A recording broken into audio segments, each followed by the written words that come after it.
Tonight on the Northwestern News Report, a win for workers, how a new ordinance is giving employees more flexibility. And catching these cats. Former Wildcats compete for a chance to win $1 million on a national TV show. We tell you which one. And it's story time. We show you one storytelling group for everyone in the community. Those stories and more tonight on the Northwestern News Report. It's your news right now.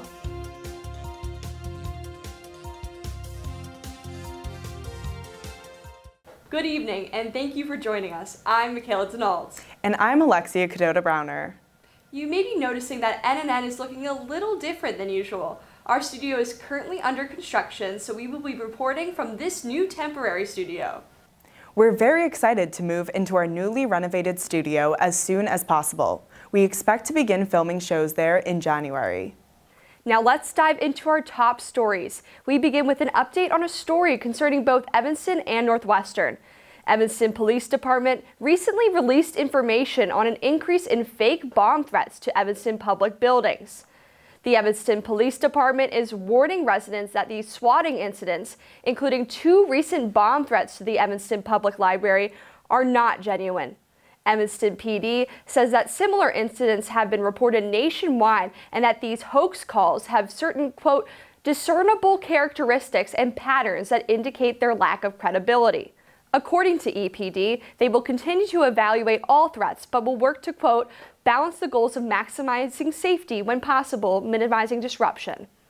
And just steps away, Northwestern is reminding students of its security policies as it unveils the annual security report. This year's report detailed the various safety measures in place for Northwestern students and those affiliated with the university on all of their campuses. These resources include systems for reporting crimes, safely traveling around campus, and missing student protocols. The report also includes statistics of crimes relating to Northwestern individuals. You can read the full report at the link below. Turning to Evanston, a new policy that went into effect last month is helping ensure predictability in work schedules for employees of chain stores in the city. I learned more about how businesses are introducing this new policy. The general idea is to make sure that workers have the predictability in their schedules to live meaningful in real lives. This is Evanston's policy coordinator, Allison Leipziger. She's spearheading the implementation of the new policy known as the Fair Work Week. Introduced by Councilman Evon, it's inspired by similar policies in cities like Chicago. Looking at work and what workers expect and what workers deserve and what workers have gone through, I think it's going to be popping up hopefully more and more often. Protections include 14 days notice of work schedules, compensation for work changes without a full 14 days, additional pay for consecutive closing and opening shifts, offers of additional hours, and retaliation prevention. About a month in, many are looking forward to seeing its impacts. Because you just never know what's going to happen. Family emergencies. The ordinance applies to restaurants and businesses with 100 employees or more globally, meaning most chains in the city are impacted. But some say that impact is for the better. It's a common sense law, and it's fair. Happy employees are better employees. Evanston's Fair Work Week was implemented in September of 2023, but there is a grace period until the beginning of next year. We're not knocking on your door September 2nd to say, okay, are you doing it or not? We really want people to be moving in the right direction. And workers generally responding positively to the plan, but with some concerns. Being scheduled so ahead of time can be difficult. I mean, as a student, I really don't know what my weeks are going to look like. Leipziger hopes this paves the future for Evanston businesses and workers. Businesses who do things like this, their businesses actually flourish. Promising a new age of workers' rights in Evanston, Michaela Denault, Northwestern News Network. To learn more about the ordinance, go to thecityoфevanston.org. Back on campus, Northwestern's Homecoming Week began Sunday. The Northwestern Alumni Association and Student Homecoming Committee are hosting a week of activities, including free food and giveaways. It's all leading up to this Saturday as the Wildcats take on the Howard University Bison at Ryan Field. Be sure to check out the homecoming schedule and show your purple pride across campus. The Northwestern University Staff Advisory Council is hosting the annual Fireside Chat with President Schill next Tuesday. President Schill will speak with Vice President for Human Resources and Chief HR Officer Lorraine Goff on new updates and priorities. Viewers have submitted questions in advance, asking about athletics, innovations, and faculty and staff working terms. The chat will take place at 2 p.m. in a Lewis room at Norris and will be live streamed with a special viewing on the Chicago campus. Coming up, Evanston residents voting on policies to better their community. Last week, Brandon met a girl on a dating app. One day after work, he finally found the courage to ask her out. No answer. He started to panic. Was he being too pushy? Maybe it was too... Hey, sorry I didn't respond. I was driving. I would love to go on a date. How does tonight sound? Brandon tried to play it cool, but inside he knew. A girl so smart, so responsible. She must be a keeper. Welcome back. 3 former Wildcats are racing across the world on the 35th season of CBS's The Amazing Race. NU graduates and brother and sister duo Alexandra and Sheridan Lichter began competing against Wildcat John Franklin and his brother last Tuesday. They joined 11 other teams of friends, partners, and families racing around the globe, attempting to cross the finish line first and collect the $1 million prize.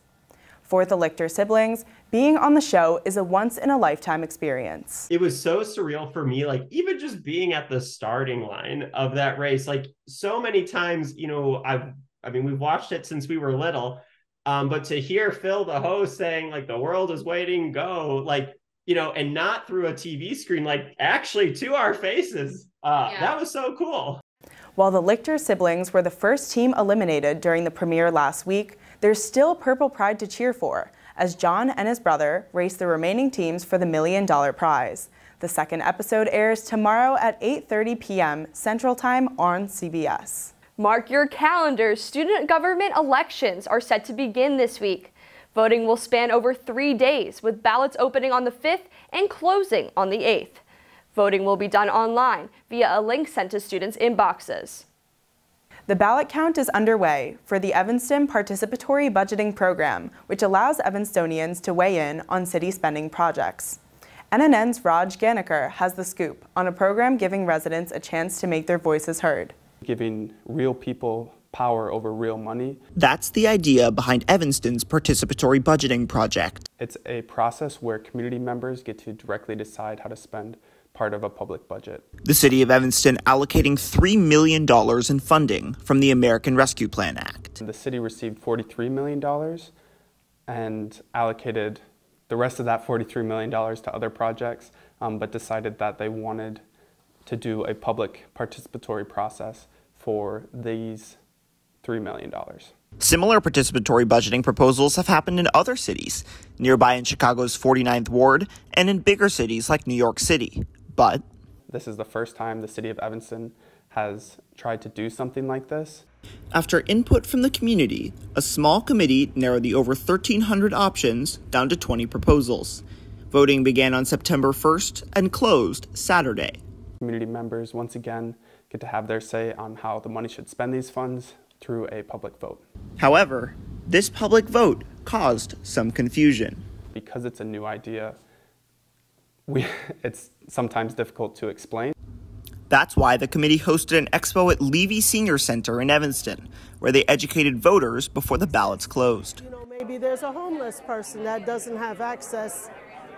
They would get served so that we continue to strive for healthy Evanstonians instead of leaving them to chance.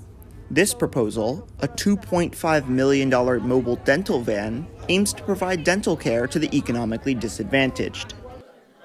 While the total $3 million in funding won't cover the cost of most proposals, the money can be an important step to get projects residents care about off the ground. The city values what you have to say.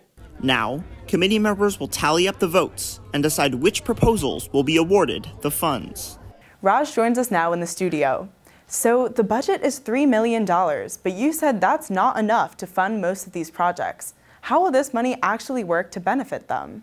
Well, Alexia, as you heard just there, one of the proposals, just about $2.5 million, and that's just a hair under that $3 million budget. Altogether, for these 20 proposals, it's over $11 million. So what I found when I talked to the proposal delegates at that expo, a lot of them said that they downsized their prices. For one, an Afro-Caribbean cultural center, the estimated funds would be about $628,000. But when I spoke to the delegate, he said that the true cost was a little closer to $2.5 million. So I think for a lot of, for some of these projects, it's less about bringing them to completion and more about just getting off the ground. He suggested that government grants could be an option in the future to bring them to reality. Thanks, Raj. We'll keep an eye on the results. Michaela? It's time now for a look into what's new in NU research. NNN's Alicia Tang is here with more from Under the Microscope. Thanks, Michaela. The Wildcats have been busy in the world of science. More than 250,000 people in the U.S. need to continuously monitor the health of their kidney transplant. A new solution from Northwestern researchers can make that process easier. With an ultra-thin transplant which uses temperature fluctuations to detect early signs that the body is rejecting the transplant, the implant is an upgrade from the previous method of biopsies. And in other implant news, a team of researchers, some hailing from Northwestern, have just received $45 million from the Federal Advanced Research Projects Agency for Health to expedite the development of a cancer-treating implant. Just 1 centimeter in diameter, the first of its kind implant will be able to monitor cancer and correspondingly administer immunotherapy. The device is installed through a minimally invasive procedure and can be used instead of external monitors to track cancers. And while researching circadian rhythms and jet lag, NU researchers found an incredible yet simple antidote that we may have been sleeping on. Internal clocks corresponding to sleep and diet work in tandem, according to the researchers' study. Using stimuli such as light or food can return these clocks back to synchrony. Insights from the study can be applied to mitigating jet lag, which occurs due to the misalignment of our internal clocks with that determined by our position relative to the sun. The study suggests that eating a larger breakfast can in fact shorten the effects of jet lag. Michaela? Thanks, Alicia. Coming up, cycling together. Evanston streets shut down for an annual ride. I'm Kelly McEvers, founding host of the NPR podcast Embedded. I'm James Edwards, host of the Unresolved podcast from Frontline. I'm Antonia Cereijido, former senior producer of Anything for Selena podcast and current executive producer at Elias Studios.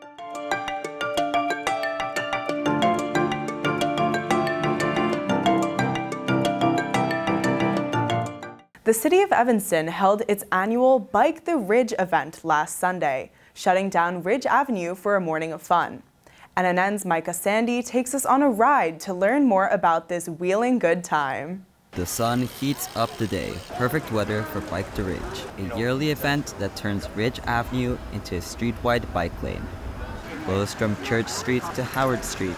Ridge Avenue open Sunday for biking from 9 to 1. Today is such a fantastic, perfect day, and yeah, I think it's great. I wish they would do it 5 times a year instead of just once. Balloons, giveaway items, and decorations line the street, with others coming out to help bikers with safety checks and repairs. For service manager of Wheel and Sprocket, Chris Keel, the event shows the importance of biking in Evanston. I would love it if Evanston was generally more accessible to bikes. I think this is a great event. You can see, like, a lot of people come out for this. Allison Ashley says she enjoys passing out water and treats to riders. We've been doing this, I think, every year since the event began.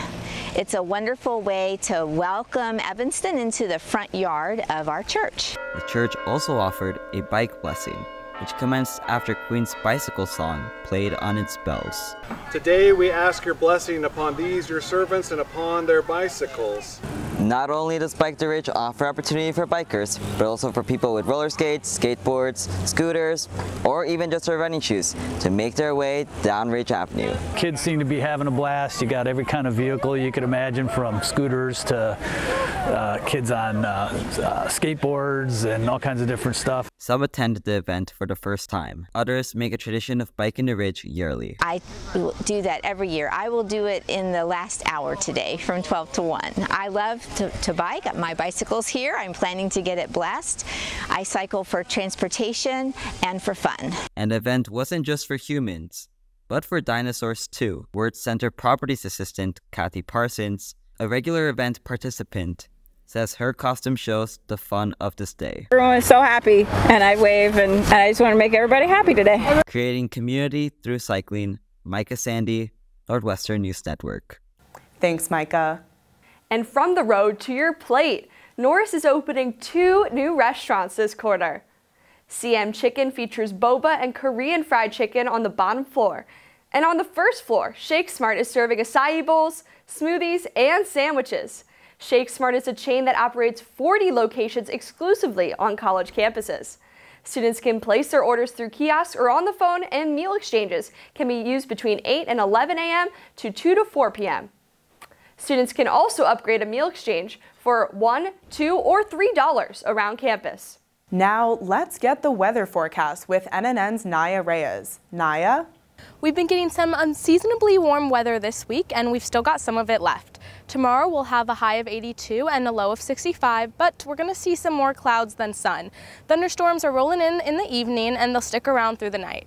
Thursday we've got a high of 72 and a low of 54 with some scattered storms. Finally, it's Friday. Temps are starting to cool down with a high of 60 and a low of 46. The weekend is going to be perfect Gilmore Girls weather.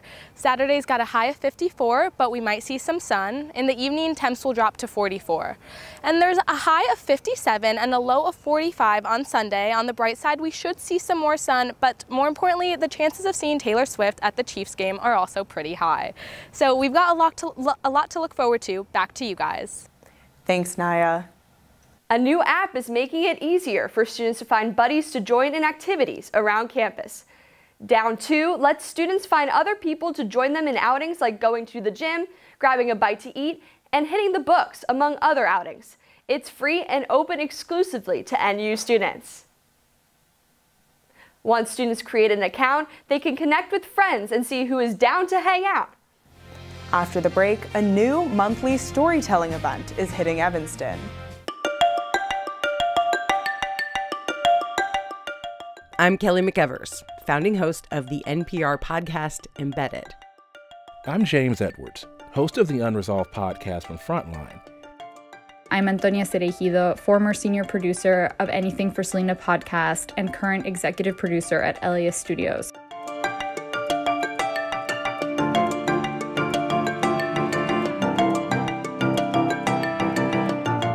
There is a new party on the block in Evanston, and everyone is invited. NNN's Naya Reyes gives us VIP access to the party that is making storytelling for all. For some people, the thought of telling a story in front of a crowd of strangers is a nightmare come to life. But at Double Clutch Brewery, it's just a regular Wednesday night. Especially in a time of disconnection, that people getting together to hear each other's stories is really, it's just a time-honored tradition from the time people were sitting around fires rubbing 2 sticks together. Storyroom Vroom is a monthly storytelling party created and hosted by Chicago and Evanston residents Scott Whitehair and Kevin Biolsi. Both Whitehair and Biolsi have been telling stories themselves for over a decade combined, at benefits, on the radio, and anywhere else people will listen. Now, they're producing Storyroom Vroom and sharing it with the rest of Evanston. Storytelling's for all of us. And I have yet to meet a person who can't tell a story or a person who doesn't have stories. So with this show especially, I want to make it wide open for people. Storytellers are chosen through a lottery, not a pre-decided set list. Well, you'll find, you sometimes think, oh, a curated show is going to be a lot better than people just kind of putting their name in. But it really, you come to these where people sign up and tell, and you get these terrific stories. The hosts aren't worried about nerves taking over. Their philosophy is, if you give people the space to be great, they'll fill it. Sharing stories and building connections. Naya Reyes, Northwestern News Network. Thanks, Naya. Storytelling parties take place on the 4th Wednesday of every month from 6 to 9 p.m. For more information, visit storyroomvroom.com. Man, that story was so great, Alexia. I just love seeing how you never know if you're going to be put up to tell a story. What story would you tell, Alexia? Yeah, no, it's definitely a gamble. I think with this month being Halloween and it's my favorite holiday, I would definitely tell a spooky story. What about you? I would tell a story about how today, when I went to go, after I went from the beach, I went to clean off my feet and I accidentally used a shower when I was already in full dress for reporting today. It happens. It's okay. Well, that's all the time we have for tonight's show. Thank you so much for joining us in the Northwestern News Report, our first of the school year.